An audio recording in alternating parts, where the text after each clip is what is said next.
नमस्कार दोस्तों, मैं हूं आपका बंशी और आप सुन रहे हैं हॉरर कहानी, वो भी मेरी जुबानी। तो मेरे प्यारे दोस्तों या फिर मेरे वह साथी जो अंधेरे में छिपे राज जानने की हिम्मत रखते हैं, आप सभी का बंशी की दुनिया में स्वागत है। आज मैं आपको एक ऐसी कहानी सुनाने जा रहा हूं जो सिर्फ कहानी नहीं बल्कि सच्चाई और डर के बीच की एक पतली सी लकीर है।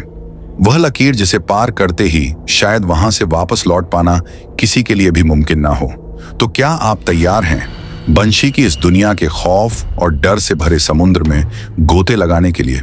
क्योंकि आज की रात अंधेरे में कुछ ऐसा होने वाला है जो बार बार आपका नाम पुकार रहा है और आपके पास भागने का कोई भी रास्ता नहीं है। लेकिन अगर कहानी सुनते सुनते आपकी दिल की धड़कनें तेज हो जाएं या कहीं से अजीब सी आवाजें सुनाई दें, तो घबराना मत, क्योंकि आप अकेले नहीं हैं, बल्कि इस डर और खौफ के सफर पर हम सब आपके साथ हैं। लेकिन इससे पहले की कहानी शुरू हो, अगर आप इस डर को हर रात अपने करीब लाना चाहते हैं तो हमारे इस चैनल को सब्सक्राइब जरूर कर लें और आज की इस वीडियो को लाइक करके बताइए कि आप इस डरावनी दुनिया का हिस्सा बनने के लिए कितने उत्सुक हैं। तो चलिए कदम रखते हैं उस दरवाजे के पार जहां हर सवाल के पीछे छुपा है एक नया खौफ। दोस्तों, आज की हमारी कहानी पटपड़गंज, दिल्ली के रहने वाले एक भाई की है जिनका नाम विनोद शर्मा है। तो चलिए अब यह कहानी विनोद भाई के पॉइंट ऑफ व्यू से सुनते हैं। दिल्ली की सर्द रातें कुछ अलग ही होती हैं। रात के 11 बजे की हवा में नमी कम और अजीब सा सन्नाटा ज्यादा होता है। मैं विनोद शर्मा पिछले 15 सालों से दिल्ली और उत्तर भारत में कैब चला रहा हूं। लेकिन आज जो मैं आपको बताने जा रहा हूं वो उन सब अनुभवों से कहीं ज्यादा डरावना है। ये वो रात थी जिसने मेरी जिंदगी की दिशा ही बदल दी। 28 नवंबर 2016 रात 10:45 पर मैं नोएडा सेक्टर 18 के पास से एक सवारी छोड़कर खाली लौट रहा था। सड़कें लगभग सूनी थीं।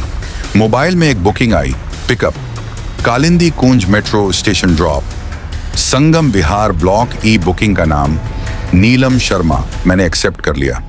जगह जानी पहचानी थी और मेरा घर पटपड़गंज की ओर भी पड़ता है, तो सोचा यही सही। जब मैं कालिंदी कुंज पहुंचा तो स्टेशन का माहौल अजीब था, जैसे समय थम गया हो। लाइटें जल तो रही थीं, मगर उनकी रोशनी जैसे कुछ छुपा रही हो। जैसे ही मैंने गाड़ी रोकी, पीछे की तरफ एक लंबी पतली औरत दिखाई दी। उसने काले रंग की साड़ी पहन रखी थी, सिर पूरी तरह ढका हुआ था। बिना कुछ बोले वह सीधी गाड़ी में पीछे वाली सीट पर बैठ गई। मैंने मिरर में देखा और पूछा, मैडम कहाँ चलना है? धीमी बेहद ठंडी आवाज आई, बस चलते रहो। उसकी आवाज में कुछ ऐसा था जो सीधे मेरी रीढ़ की हड्डी में उतर गया। मेरी हथेलियां पसीने से भीग गईं।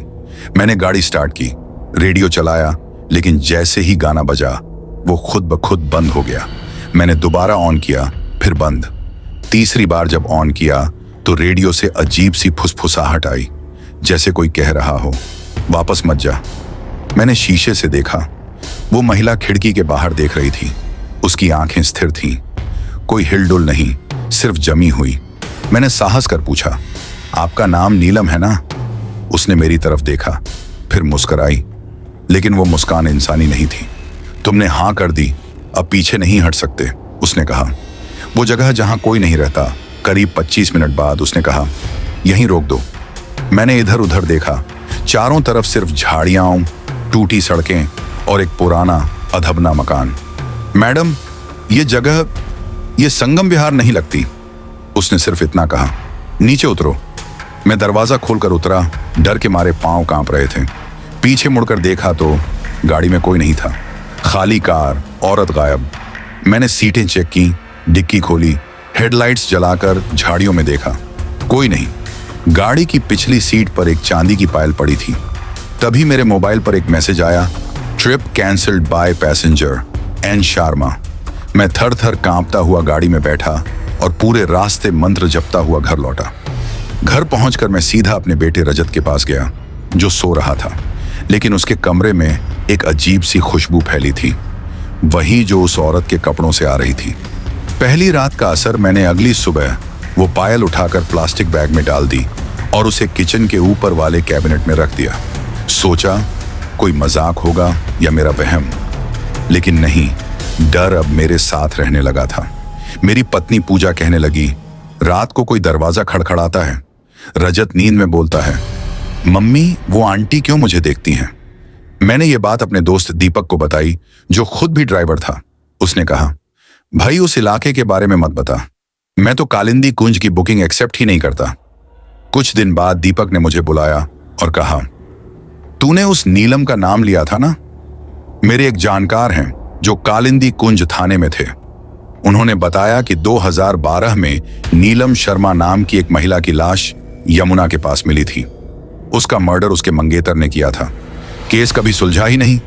बहुत अच्छा सुमन जी, अब मैं इस खौफनाक कहानी काली सवारी का दूसरा भाग लिखना शुरू कर रहा हूं। यह भाग पहले से भी ज्यादा रहस्य, डर और आत्मा की छाया से भरा होगा। इसमें वो डरावनी घटनाएं होंगी जो मानव मन की हदों को तोड़ देंगी और आपको अंदर तक झकझोर देंगी। 3 दिन बाद घर में साया पहली रात की घटना के बाद सब कुछ सामान्य सा लग रहा था ऊपर से, मगर भीतर ही भीतर मेरी दुनिया बदल रही थी। अब हर रात 2:30 पर घर में कोई दरवाजा खुद ब खुद खुलता, कभी खिड़की से कोई परछाई झांकती। मेरा 6 साल का बेटा रजत नींद में बड़बड़ाने लगा था, वो आंटी अब अंदर आ गई हैं। पूजा, मेरी पत्नी, का चेहरा पीला पड़ने लगा था। वो बोलती, मैं सुबह उठती हूं तो लगता है किसी ने बालों को खींचा हो। मेरे गले में जलन होती है, जैसे किसी ने गला दबाने की कोशिश की हो। मैं डरता नहीं था पहले, मगर अब डर मेरे अंदर पलने लगा था। पायल का सच, जिस चांदी की पायल को मैंने किचन के ऊपर कैबिनेट में रखा था, अब वो रोज किसी न किसी जगह पर मिलती। कभी मेरे बेटे के खिलौनों में, कभी पूजा के पर्स में, और एक दिन तो मेरे तकिए के नीचे। एक दिन मैंने गुस्से में आकर वो पायल आग में फेंक दी, लेकिन अगली सुबह वह फिर वहीं रखी थी, जलने के कोई निशान नहीं। रजत की तबीयत बिगड़ने लगी। रजत अब खाना छोड़ चुका था। डॉक्टर ने कहा, शरीर में कमजोरी है, लेकिन किसी मानसिक आघात के लक्षण हैं। क्या आपके घर में कुछ हुआ है? मैं कुछ नहीं बोल सका, लेकिन उस रात जो हुआ उसने मेरी आत्मा को झकझोर दिया। रात 2:45, रजत का चेहरा। मैं गहरी नींद में था जब पूजा ने झंझोड़ कर जगाया। रजत की आवाज आ रही है। हम दौड़कर कमरे में पहुंचे। रजत बिस्तर पर नहीं था। हमने हर जगह देखा, बालकनी, किचन, बाथरूम और फिर छत पर। छत पर मेरा बेटा बिल्कुल नंगे पांव, आंखें बंद किए खड़ा था और सामने वहीं पायल रखी थी। हवा में एक ठंडी भारी फुसफुसाहट थी। इस बार तुम नहीं बच पाओगे विनोद। मैं भागा, रजत को उठाया और नीचे लाया, मगर वो बेहोश हो गया। नीलम का सच जानने की कोशिश में अब इस पायल और उस सवारी के पीछे की हकीकत जानना चाहता था। दीपक के साथ मैंने कालिंदी कुंज थाने का चक्कर लगाया। बड़ी मुश्किल से एक पुराना सिपाही मिला, चौहान साहब। नीलम शर्मा? हाँ, वो केस मैं ही देख रहा था, मगर उसकी फाइल आज तक खुली नहीं। मैंने कहा, सर क्या आप बता सकते हैं कि क्या कुछ अजीब बात थी उसकी मौत में? वो बोला, नीलम की लाश जिस हालत में मिली थी, उसकी दोनों पायलें गायब थीं, मगर एक जगह मिट्टी में चांदी की रेखा मिली थी, जैसे कोई आत्मा वहां से निकली हो। मेरे हाथ कांप गए। एक तांत्रिक की तलाश मेरे एक परिचित ने मुझे एक बाबा का पता दिया, बाबा नागराज, जो त्रिलोकपुरी में रहते थे। मैं उन्हें मिलने गया। उन्होंने मेरी बात सुनी, फिर आंखें बंद कर कुछ मंत्र बोले और कहा, तुम्हारे पीछे एक अधूरी आत्मा का साया है। उसने किसी से धोखा खाया था और अब वो हर उस पुरुष से बदला लेती है जो उसके जैसा दिखता है, और सबसे पहले वो उसके बच्चे पर वार करती है। मैं हिल गया। बाबा, मेरा बेटा। बाबा बोले, उस पायल को पीपल के नीचे उसी जगह रखाओ जहां से उसे उठाया था, लेकिन याद रखना, पीछे मत देखना, वरना तुम खुद वहीं अटक जाओगे। वापसी उस रात की जगह पर रात के ठीक 12 बजे मैं अकेला अपनी कार से कालिंदी कुंज पहुंचा। हाथ में वही पायल थी। ठंडी हवा, सूनी सड़कें और दूर कहीं एक गीदड़ की आवाज। मैंने पायल को झाड़ियों के पास पुराने पीपल के नीचे रखा और मंत्र जपता रहा, AUM नीलम आत्माय नमः। तभी हवा बंद हो गई, सब सन्नाटा, और फिर कानों में एक छुपती हुई आवाज, विनोद, तुमने देर कर दी। मैंने पीछे नहीं देखा, दौड़कर गाड़ी में बैठा और तेजी से घर की ओर निकल पड़ा। अगली सुबह रजत की तबीयत अब थोड़ी बेहतर थी। पूजा ने बताया, रात को मैंने सपना देखा, कोई आंटी कह रही थी, अब मैं चली जाऊंगी, बच्चा अब मेरा नहीं। मैंने बाबा नागराज को धन्यवाद कहा, मगर अंदर ही अंदर मुझे लग रहा था कि ये सब कुछ इतनी आसानी से खत्म नहीं हो सकता। और मैं सही था। रातें शांत थीं, या शायद शांत होने का धोखा पीपल के नीचे पायल लौटाने के बाद जैसे घर में एक शांति सी छा गई थी। रजत धीरे धीरे ठीक हो रहा था, पूजा मुस्कुराने लगी थी और मैंने भी फिर से कैब चलाना शुरू कर दिया था। मगर शांति कभी भी स्थायी नहीं होती, खासकर तब जब कोई आत्मा अधूरी हो। एक नई बुकिंग, वही लोकेशन। एक रात मुझे ऊबर पर एक बुकिंग मिली। लोकेशन कालिंदी कुंज का वही इलाका नाम था, एन शर्मा। मैं चौंक गया, क्या कोई मजाक कर रहा है? मैंने बुकिंग कैंसिल करनी चाहिए, लेकिन जैसे ही स्क्रीन पर कैंसिल दबाया, फोन की स्क्रीन ब्लैक हो गई, पूरा फोन हैंग। और फिर स्क्रीन पर सिर्फ एक शब्द आया, आ जाओ। मैंने हिम्मत की और निकल पड़ा। रात के 1:05 पर मैं उस इलाके की तरफ बढ़ा। सड़कों पर कोई नहीं था, बस मेरी कार की लाइटें और दिल की धड़कनें। जैसे ही मैं उस पुराने पीपल के पास पहुंचा, एक औरत मेरी गाड़ी के पास आकर खड़ी हो गई। लाल साड़ी, गले में टूटी मोतियों की माला और पैरों में वही पायलें। उसने धीरे से दरवाजा खोला और बैठ गई। चलो। उसकी आवाज ठंडी बर्फ जैसी थी। मैंने पूछा, कहाँ जाना है? उसने मुस्कुराकर कहा, जहां मेरी कहानी खत्म हुई थी और तुम्हारी शुरू होगी। मैंने देखा मैन, उसका चेहरा अब धुंधला होने लगा था, जैसे किसी जलती रूह को रूप दिया जा रहा हो। गाड़ी अपने आप चलने लगी। स्टीयरिंग अब मेरे हाथ में नहीं था, ब्रेक काम नहीं कर रहे थे। मैं बस एक सवारी बन चुका था, अपनी ही गाड़ी में। गाड़ी दिल्ली से बाहर निकल चुकी थी और हम यमुना किनारे एक पुराने टूटे पुल के पास पहुंचे। वो औरत उतरी और बोली, यहीं मेरा खून हुआ था, यहीं मेरी आखिरी चीख दबी थी। सच सामने आया। उसने अपनी कहानी बताई। मेरा नाम नीलम शर्मा था। मैं एक स्कूल टीचर थी। जिस आदमी ने मेरी जान ली, उसने कहा था, तुम मुझे छोड़कर नहीं जा सकती। उसने मेरे दोनों पैरों से पायल उतार ली और मुझे इस पुल से नीचे फेंक दिया। मेरी आत्मा यहीं अटक गई और अब तुम हो उसका चेहरा। इसलिए मैंने तुम्हारा पीछा किया, इसलिए तुम्हारे बेटे को चुना। मैं कांप रहा था। तो अब क्या चाहती हो? मुक्ति। उसकी आवाज अचानक मासूम लगने लगी। मगर मुक्ति सिर्फ खून से मिलती है, किसी और के खून से नहीं, तुम्हारे खून से। उसने मेरी ओर हाथ बढ़ाया। अचानक हवा तेज हो गई, मेरी सांस रुकने लगी, आंखें जलने लगी। मैंने देखा उसके हाथों में अब लहू टपकती चूड़ियां थीं।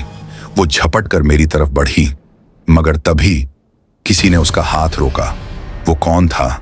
एक बूढ़े साधु की आकृति प्रकट हुई, वही बाबा नागराज। उनके हाथ में त्रिशूल था और माथे पर राख की 3 रेखाएं। नीलम, अब तेरा समय समाप्त हुआ।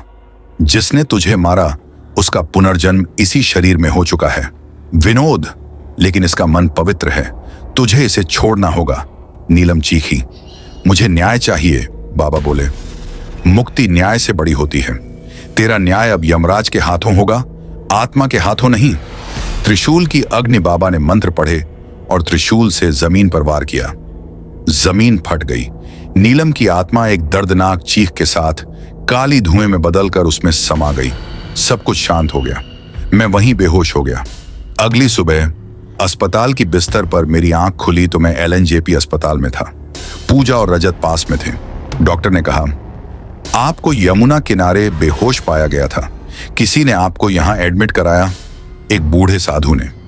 आखिरी बात, उस दिन के बाद मैंने कभी रात में कैब नहीं चलाई। न वो पायल कभी दिखी, न वो परछाई। लेकिन आज भी अगर मैं अकेले किसी सड़क पर होता हूं तो एक ठंडी हवा मेरे कानों में कहती है, विनोद, क्या अब भी डरते हो मुझसे? काली सवारी समाप्त। एक सच्ची आत्मा की अधूरी कहानी जो अब शायद पूरी हो चुकी है, या शायद नहीं। हाँ दोस्तों, यह थी हमारी आज की कहानी। आपको कैसी लगी यह आप मुझे कमेंट बॉक्स में कमेंट करके जरूर बताएं। अब मैं उन लोगों का नाम लेने जा रहा हूं जिन्होंने पिछली कहानी फेसबुक और यूट्यूब पर सुनने के बाद कमेंट करके अपना नाम और जगह बताई थी। तो सबसे पहले हैं रामेश जी सालवी है दंतेड़ी से, राकेश जी सालवी है चितांबा से, गोविंद सिंह जी हैं भीलवाड़ा से, और सबसे लास्ट में जगदीश जी सालवी है करेड़ा से। ये थे उन लोगों के नाम जिन्होंने पिछली कहानी पर कमेंट करके हमें बताया कि वह कहां से कहानी सुनते हैं। अगर किसी का भी नाम छूट गया हो तो वह कमेंट करके बताएं। अगली कहानी में उनका नाम जरूर लिया जाएगा। मैंने पूरी कोशिश की है कि किसी का भी नाम ना छूटे। अगर आपने अब तक चैनल को सब्सक्राइब नहीं किया है तो जल्दी से चैनल को सब्सक्राइब कर लीजिए और फेसबुक पर हमें फॉलो करना बिल्कुल ना भूलें। आपका यह छोटा सा सहयोग मेरे लिए बहुत ज्यादा मायने रखता है।